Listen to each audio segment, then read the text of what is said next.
We're now going to talk about volume and move on to density and then finish up with some density calculations. This is called a volumetric flask. It's a piece of glassware that we use pretty much every day in the lab, and it's designed to measure precise volumes. In this case, this measures 2,000 milliliters. And volume is the amount of three-dimensional space that a substance occupies. So it's not mass. Mass is the quantity of matter that you measure with the balance, but it's the amount of space that's occupied by a substance. So this volumetric flask has, if perhaps you can see this on video, but there's an etching mark up on the neck of the flask, and if you could see closely the surface of the liquid up near that etch mark, it's curved, it's dished. It's called a meniscus. A meniscus, and proper use of the flask requires that the liquid is filled up to that tiny little etching mark on the up on the neck of this flask. So it's a very effective way of measuring precise quantities, always 2,000 milliliters. We have other ways of measuring volume in the lab, and this is a graduated cylinder. Of course, it's cylindrically shaped. This plastic yellow collar is to prevent the cylinder from breaking when it's accidentally knocked over. And the graduations are the white marks here, and this graduated cylinder is designed to measure volumes of liquid between 500 milliliters at the upper limit, and safe use or prudent use of this glassware would have us down in the 100 mil or 50 mil range of volume measurement. So this is more useful for measuring volumes that differ from a set value like the volumetric flask does, but the volumetric flask is more precise at measuring volume. The volume of geometrically uniform objects, for example, this sphere, is relatively easy to calculate. The volume of a sphere is given by this equation, 4/3 pi r cubed, where r is the radius of the sphere, and I've measured the sphere of this the radius of this sphere, and the radius is 2.1 centimeters. And so if I calculate the volume using this equation, we have volume equals 4/3 pi is 3.14 to two significant figures, and then the radius, 2.1 centimeters cubed. When we calculate that, the volume comes out to be 38.77 cubic centimeters. Centimeters cubed, because this is a three-dimensional object.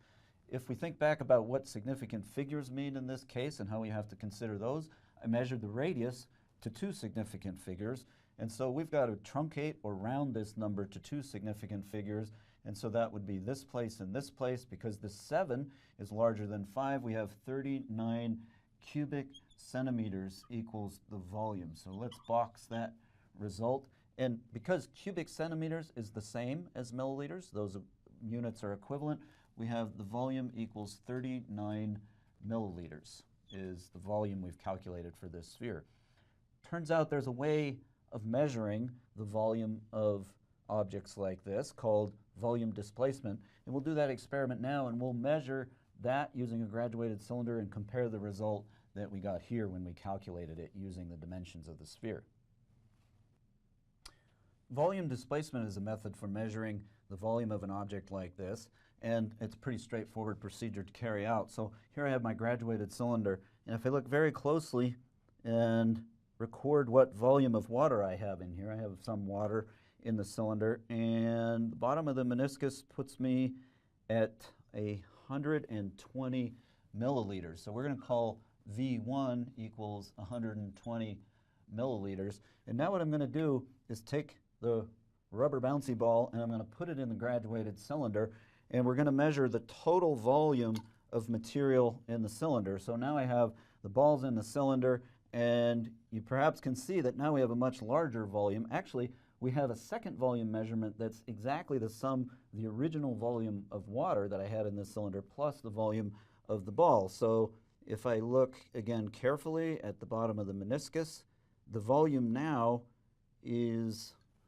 160 milliliters. So the change in volume equals the volume of the sphere in this case.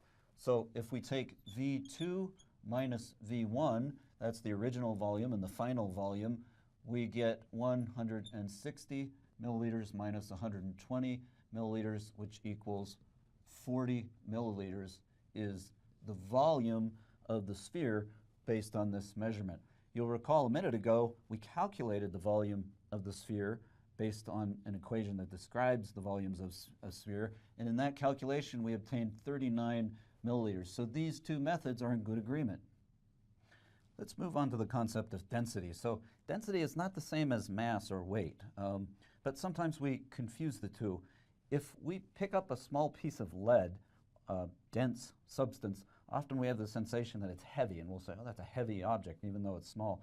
What we really are referring to is the amount of substance in that volume of that object. And when that is a high number, when there's lots of matter packed into a small volume, we have the sensation that it's heavy, but it's really a dense substance. So if we compare lead, say, which is a very dense element, to aluminum, which has a relatively lower density, when we pick up a large piece of aluminum, we have the sensation that it's a light object, but really, again, we're referring to density of the object. So that's qualitatively what density is. Quantitatively, density is given by mass divided by volume. So if we go back to the sphere that we were just dealing with, we measured a volume of 40 milliliters, and I actually measured the mass of that object, and it's 54.352 grams. So here we can calculate the density of that sphere, and we would set up the equation 54.352 grams divided by 40 milliliters, and that calculation gives us a volume, or excuse me, a density of 1.3588 grams per milliliter. In this case, we have to round this number because our value of 40 milliliters only had two significant figures in it. So we actually have a density, a final density calculated 1.4 grams per milliliter for that sphere. The density of water is 1. In other words, lower, 1 gram per mil, in other words, lower than this 1.4. So objects denser than water will sink in water, and you may recall, here's the scene. Here's after we've dumped the sphere into the graduated cylinder. In fact, it has sank to the bottom. So this number, 1.4 grams per mil, is consistent with our observation that the object has sank to the bottom of. This method of volume displacement that we use to measure here can be used to measure, for example, the percentage of body fat in human bodies. The person is submerged in water and their mass is measured in and out of the water, and a calculation using what's called Archimedes' principle can yield the percentage body fat with reasonable precision. So there are practical applications to this. So let's consider a few quick density questions, the types of calculations you might find yourself doing in chemistry. First question is, a certain cat has a mass of 10.4 kilograms and a volume of 2.35 liters. What's the density of this cat? So I'm assuming this is our cat since it's the only cat in the scene. So we're given the mass and we're given the volume of the cat. So recall that density is the mass of the cat divided by the volume of the cat. The mass of the cat is 10.4 kilograms. The volume of the cat is 2.35 liters. So this is 10.4 kilograms divided by 2.35 liters. And if we run those numbers in our calculator, we get 4.4255391 kilograms per liter. So these two values, the mass of the cat and the volume of the cat, were measured only to the nearest three significant figures. Each of these values has three significant figures.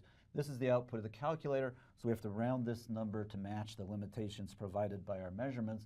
And so if we round this to three significant figures, because this digit is a 5 or greater, this 2 rounds up to a 3, and our final answer, the density of the cat, is 4.43 kilograms per liter.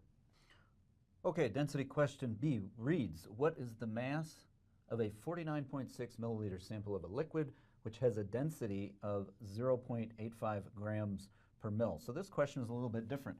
Let's again remind ourselves what density is. It's mass divided by volume, and in this case, mass is what we're going to calculate from this relationship. So if we rearrange this equation so that mass equals density times volume, now we can take the density that we're given and the volume that we're given and calculate the mass. So the volume we're given is 49.6 milliliters. The density we're given is 0.85 grams per milliliter. So the mass equals the density, 0.85 grams per milliliter, times 49.6 milliliters. Our units of milliliters cancel. We're left with units of grams, and that number is 42.16 grams is the mass of the liquid sample. We have only two significant figures in this density measurement, so we have to round this to two significant figures, which gives us 42 grams is the mass of that sample. Final density question: what is the density of an object having a mass of 12.45 grams and a volume of 0.267 liters? Express your answer in units of grams per milliliter. Once again, we got the density relationship. Our mass is 12.45 grams. Our volume is 0.267 liters. That is the same as 267 milliliters, and you will notice that the question asks for the density in grams per milliliter, not liters. So we have to make this conversion before setting up the density calculation. So the density then is 12.45 grams divided by 267 milliliters, and that number is 0.0466291 is what my calculator gives me. The units are grams per mil. And notice again, we've got three significant figures here. We've got four significant figures here. So our volume measurement in this case with three significant figures limits the precision with which we can report this number. Let's do a quick conversion from this notation into scientific notation. That will give us 4.662921 times 10 to the minus 2 grams per milliliter. And when we round this to three significant figures, we have 4.66 grams per milliliter is our final calculated density of this material.